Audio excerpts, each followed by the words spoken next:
Lincoln speaks at church.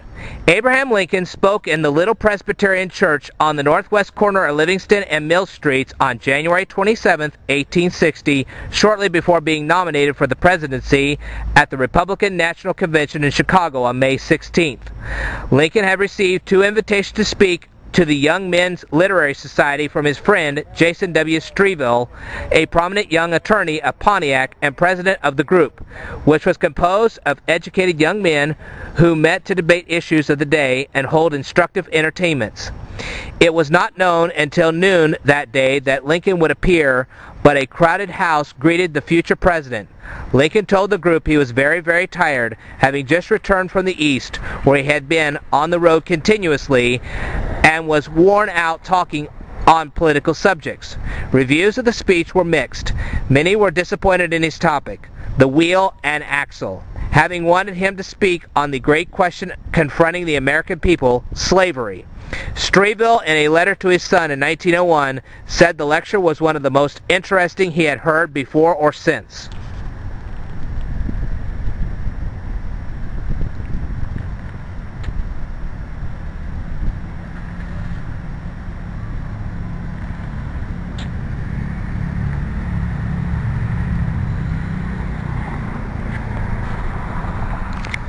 Although Streville thought it a most interesting lecture, Augustus Cohen, who founded the first abstract company here, wrote his sweetheart, "Last night the citizens of Pontiac were favored with a lecture by Hahn." Although Streville thought it was most interesting lecture, let me try this one more time. Although Streville thought it was a most interesting lecture, Augustus Cohen, who founded the first abstract company here, wrote his sweetheart, "Last night the citizens of Pontiac were favored with a lecture by the Honorable Abe Lincoln. He is a big gun in the political world, but I think the people generally were disappointed. He was, I thought, decidedly inferior to many a lecture I have heard. But then Mr. Cohen was a Democrat."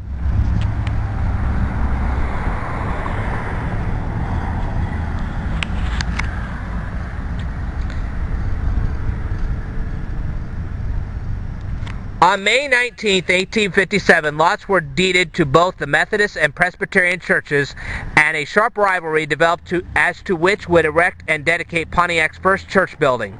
The Presbyterians won the race, dedicating their church in November that year, about 30 days ahead of the Methodists. Families rented pews as a means of supporting the church. The first Presbyterian service in Pontiac had been held in Buck's Tavern in 1852, after which services were held several times in the first courthouse. The church officially organized in November 1855, and regular preaching began in the small schoolhouse on the Livingston County Jail grounds.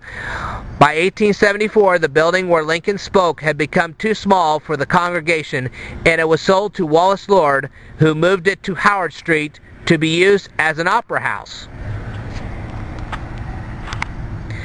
The original unsigned sketch and painting of the first Presbyterian church building was drawn by Catherine Yost for the centennial from a newspaper clipping loaned by Grace Williams, the Williams Mill Street Mill.